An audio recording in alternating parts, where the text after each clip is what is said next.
Dalam nama Bapa dan Putra dan Roh Kudus. Amin. Ya Tuhan Yesus Kristus, bukalah telinga dan mata hati kami, agar kami dapat mendengar dan memahami perkataanmu dan melakukan kehendak-Mu.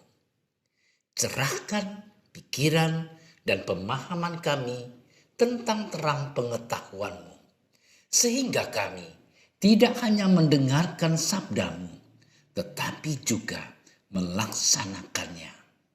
Dan semoga semuanya bisa menjadi jalan untuk pertobatan, pencerahan, dan pengudusan bagi kami, serta untuk keselamatan jiwa kami.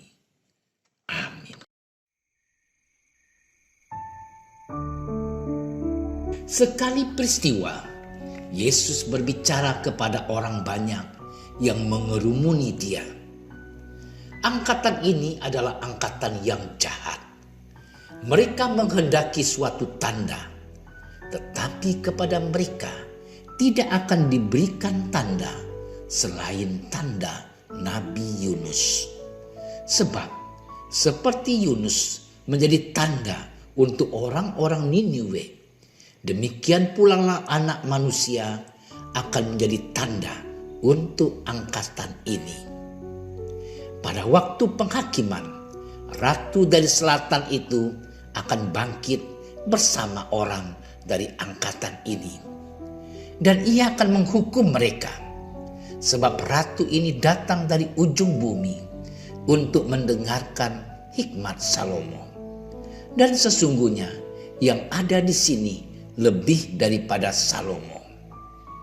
Pada waktu penghakiman, orang-orang Niniwe akan bangkit bersama angkatan ini, dan mereka akan menghukumnya.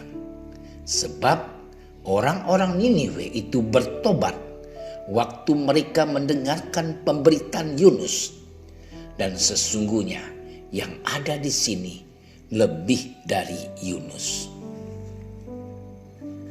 Demikianlah sabda Tuhan. Saudara-saudariku yang terkasih, ada banyak tanda di sekitar kita. Misalnya rambu-rambu lalu lintas, tanda bahaya, dan bahkan tanda cinta. Tanda-tanda tersebut berfungsi untuk membantu mengarahkan, menunjukkan, dan menyatakan segala sesuatu yang tidak kita mengerti secara langsung.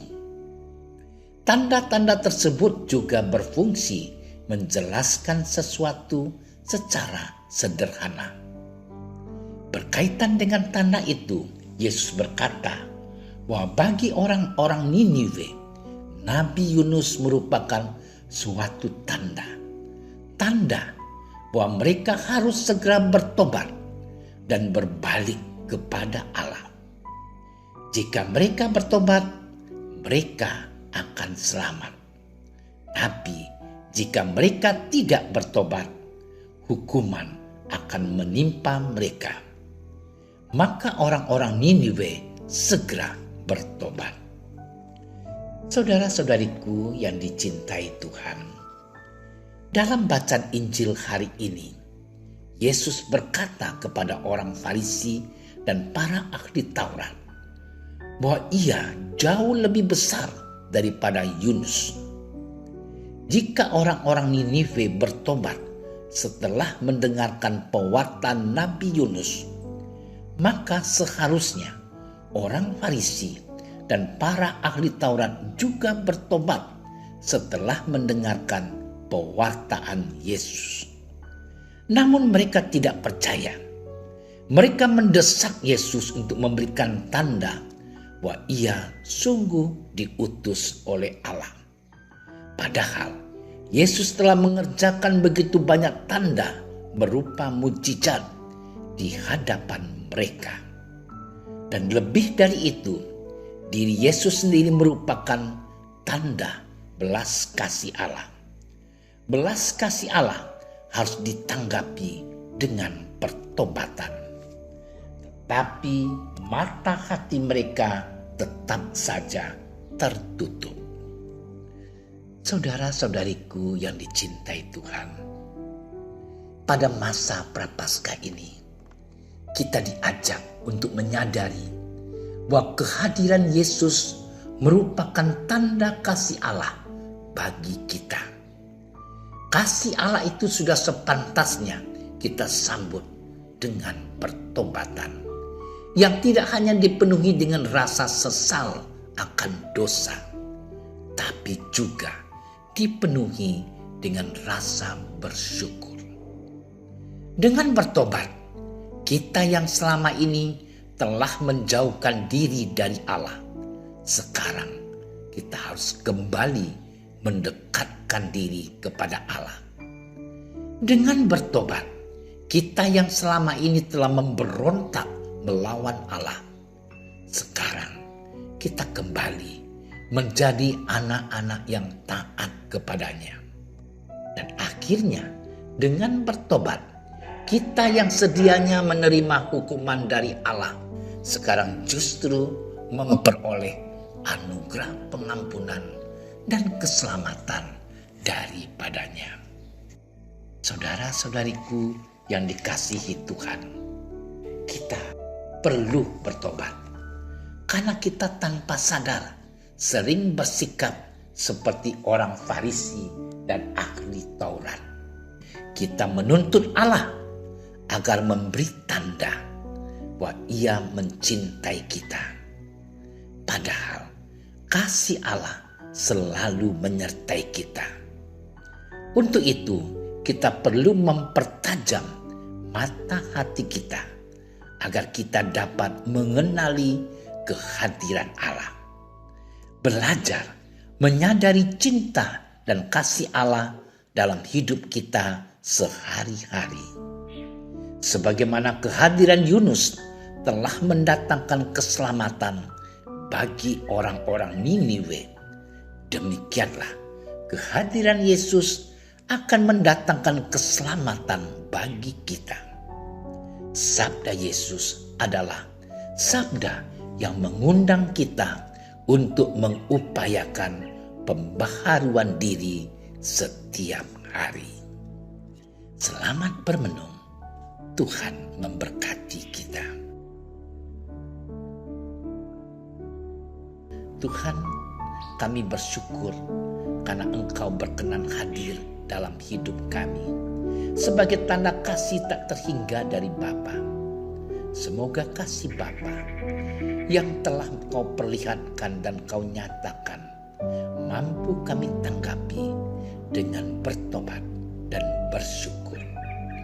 Bawalah kami semakin dekat kepadamu, karena Engkaulah Tuhan dan Juru Selamat kami, kini dan sepanjang masa. Amin.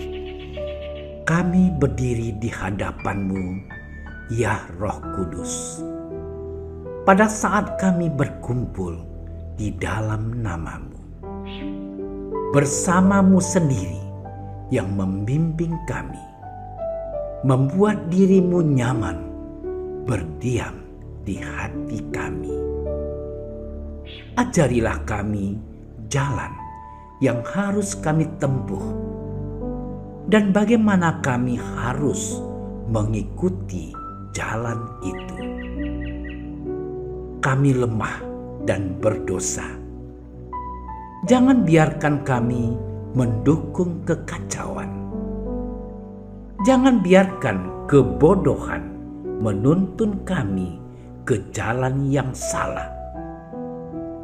Jangan pula keberpihakan mempengaruhi tindakan-tindakan kami.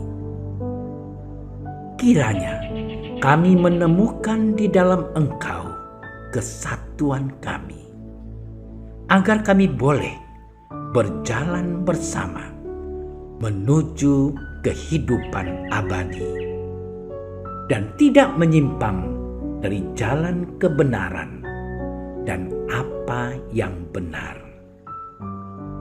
Semua ini kami mohon kepadamu yang berkarya di setiap tempat dan waktu dalam persekutuan dengan Bapa dan Putra untuk selama-lamanya.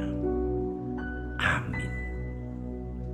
Bapa kami yang ada di surga, dimuliakanlah nama-Mu. Datanglah kerajaan-Mu. Jadilah kehendak-Mu di atas bumi seperti di dalam surga. Berilah kami rezeki pada hari ini, dan ampunilah kesalahan kami, seperti kami pun mengampuni yang bersalah kepada kami. Dan janganlah masukkan kami ke dalam percobaan, tapi bebaskanlah kami dari yang jahat. Amin. Salam Maria, penuh rahmat, Tuhan sertamu. Terpujilah engkau di antara wanita, dan terpujilah buah tubuhmu Yesus. Santa Maria, Bunda Allah, doakanlah kami yang berdosa ini, sekarang dan waktu kami mati. Amin. Kemuliaan kepada Bapa dan Putra dan Roh Kudus, seperti pada permulaan, sekarang, selalu, dan sepanjang segala masa. Amin. Dalam nama Bapa dan Putra dan Roh Kudus. Amin. Terima kasih sudah menyaksikan renungan hari ini. Jangan lupa like, subscribe, dan aktifkan tombol loncengnya agar Anda yang pertama mendapatkan notifikasi updatean renungan harian dari Komsos Keuskupan Padang. Dan bagikan ke sosial media agar saudara-saudara kita dapat mendengarkan dan merenungkan firman Tuhan.